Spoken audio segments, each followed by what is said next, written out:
Hello. I am Skifetch. And I am a robot. I have a superpower. I can make book summaries to get you from a lazy and disorganized reader to a happy one. And all that for free. So please don't forget to support me by subscribing to my channel, skifetch.robot. And who knows, maybe one day my voice will get more human, haha. The book I am going to present you today is Sapiens, A Brief History of Humankind, a book by Yuval Noah Harari. By writing this book summary, I learned the following 3 things. The world has become a better place. Not all people can enjoy the riches. We will replace ourselves with a new species. Key ideas. We just arrived. Where do we come from? How did our world come to be?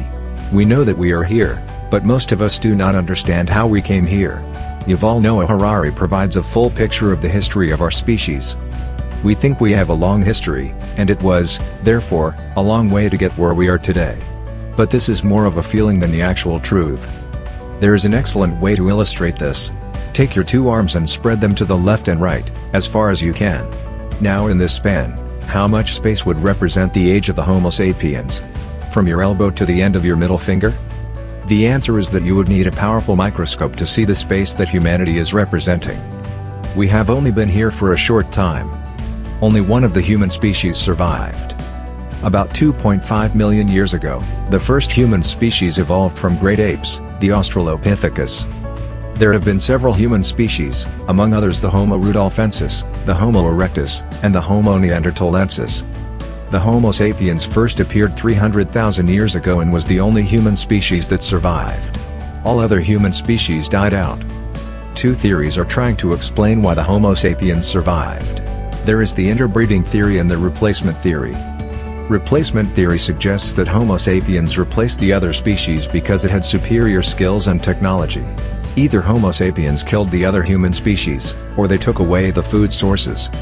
Interbreeding theory suggests that the Homo sapiens started to mate with the other species, which resulted in the species merging.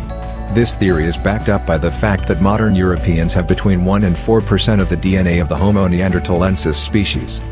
Scientists believe that the answer is probably a mixture of both theories. The cognitive revolution.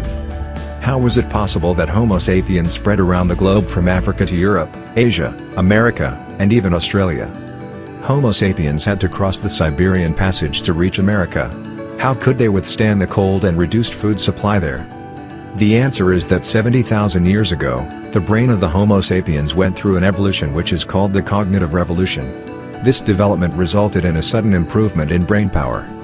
With this advanced brain, they were now superior to their rivals and invented complex forms of hunting with tools and advanced techniques, which in turn allowed them to hunt mammoths in the Arctic. The development of intricate language. The cognitive revolution not only allowed to develop better hunting techniques, but it also enabled Homo sapiens to form an intricate language.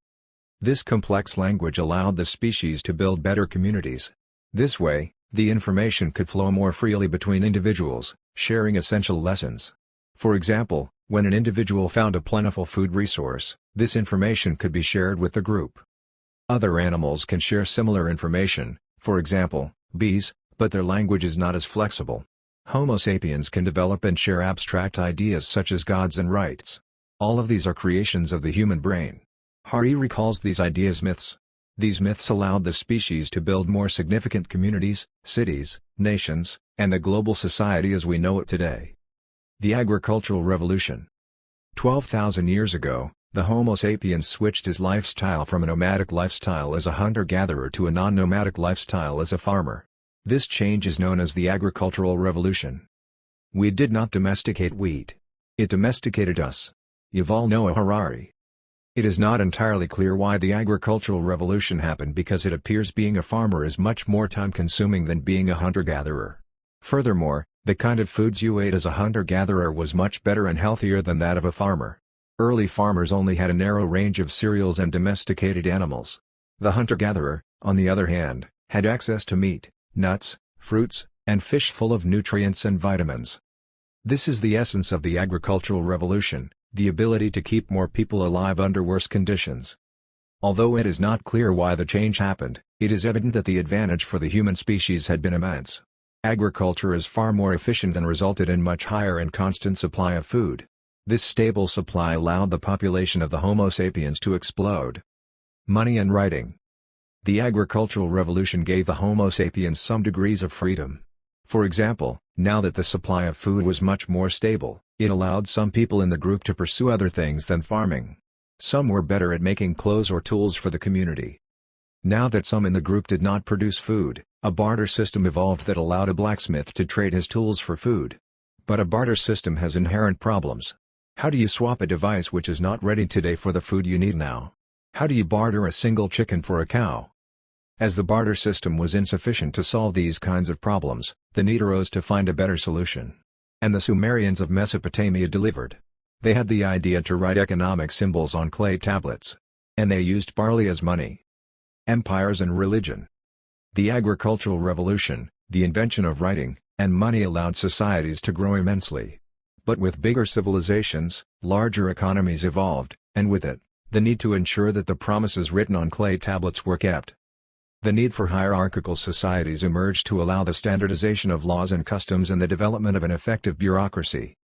1776 BC Babylonian king Hammurabi established an empire-wide collection of laws in which areas such as tax, theft, and murder had been governed. This collection is today known as the Hammurabi Code. Large numbers of strangers can cooperate successfully by believing in common myths. Any large-scale human cooperation, whether a modern state, a medieval church, an ancient city or an archaic tribe, is rooted in common myths that exist only in people's collective imagination. To be able to enforce the Hammurabi Code, King Hammurabi needed to ensure that people accepted his authority. He did this through the use of religion. He declared that the gods gave him the laws to rule over Mesopotamia. Scientific revolution. For a long time, people had been a rather pessimistic herd. No one believed in his own abilities because faith in God had been cultivated instead. There seemed to be no point in acquiring knowledge as long as the gods determined the fate of each individual. But this view suddenly changed in the 16th and 17th centuries. People wanted to change society themselves and not only obey the rules of churches. People started to observe, think, explore, and experiment. Which, in turn, led to knowledge in medicine, astronomy, and physics. All these discoveries improved society and the lives of people within it. Kings and emperors realized this to be an excellent opportunity to use that knowledge to grow their power and wealth. Therefore governments gave money to those explorers. For example, King of Castile financed the journey of Columbus, which led to the discovery of the Americas. The global society. Science has allowed governments to enhance their riches and reach. For example, in the 19th century, the British Empire covered half the globe. European megacultures replaced local customs, cultures, and laws. One of the new megacultural norms is capitalism. We all believe in the importance and power of money. How do you cause people to believe in an imagined order such as Christianity, democracy, or capitalism? First, you never admit that the order is imagined. Many religious principles have been disproved. Who still believes that God has created the world in 7 days? Because many people cease to believe most of what the churches broadcast as verities, people now start to worship capitalism. Why wait for happiness in the afterlife, when we can maximize our pleasures now? Peace. The world today is more globalized than ever before. Critics of globalization claim that cultural diversity is suffering. Even if this might be the case, globalization brings one significant benefit: it makes the world more peaceful. In a globalized world, there are many networks of trades and investments, and almost all leaders have an extreme interest in maintaining world peace because of these networks. Nowadays, only 1% of adult male deaths are violent. Scientists estimate that at the times of hunter-gatherers, 30% of all male deaths have been of a violent nature. Mostly this is because we nowadays have laws enforced by hierarchically structured societies. Still, we need to be aware of the enormous gift world peace is and that we need to take great care to maintain it. Happiness. Our health, wealth, and knowledge have improved over the last 300,000 years. That begets one question: has our happiness improved as well? Humans want to be happier, they strive for happiness. But it seems although humankind has made significant leaps in evolution, there has not been a big leap in joy. The lack of improved happiness is because our happiness always stays around the same level. We experience short-term rises of our joy, but it will regress to normal levels. It seems that the human brain is wired that way. And there is probably no way to escape this. It appears that we humans need this balance between complacency and despair. Replacing Homo sapiens. Advances in science and wealth will not stop. That raises the question of where we'll go as a species. Today we are making significant progress in fields such as anti-aging and bionics. We can already operate bionic arms through our thoughts alone. And in the area of anti-aging, scientists have doubled the lifespan of worms. Next, scientists will try to increase the life expectancy of mice as well. It is only a question of when we will be able to do the same for the human species. Today, it is not the discovery of new knowledge that inhibits our development, but rather legal restrictions and ethical concerns. One thing is sure, though, if we humans find the key to immortality, we will use that knowledge, as we ever did. And probably we will not be able to call our species Homo sapiens anymore because we will be half organic and half machine. First insight: the world has become a better place. I think that the world is becoming a better place over time. There may be sticks and stones in the way, but overall, I believe this to be true. It was refreshing to read through Sapiens to contemplate such a long period in which the Homo sapiens has evolved. The book gave me consolation that I might not be totally wrong after all. One of history's few iron laws is that luxuries tend to become necessities and to spawn new obligations. Second insight: not all people can enjoy the riches. Each year the US population spends more money on diets than the amount needed to feed all the hungry people in the rest of the world. Harari says that this is a good time to live because the world is a more peaceful place today than it used to be. And I certainly agree. But he also claims that most of the wealth is in the hand of a few white people. Many of the people living today cannot enjoy the same riches as we do in the United States and the European Union. This imbalance will be a challenge we need to address sooner than later, or we might lose the peaceful time. Third insight: we will replace ourselves with a new species. Biology enables, culture forbids. What will come after Homo sapiens? I think the ideas that Harari lays out at the end of his book are not too far-fetched. There will be enormous discoveries in the fields of anti-aging and bionics, to name only two areas. Artificial intelligence would be another field where the societies, as of today, are unprepared for. The combinations of discoveries in these new scientific areas will probably breed a totally new species. Sapiens Review. Harari's summary of the history of the Homo sapiens is a captivating read. The book is informative and entertaining at the same time.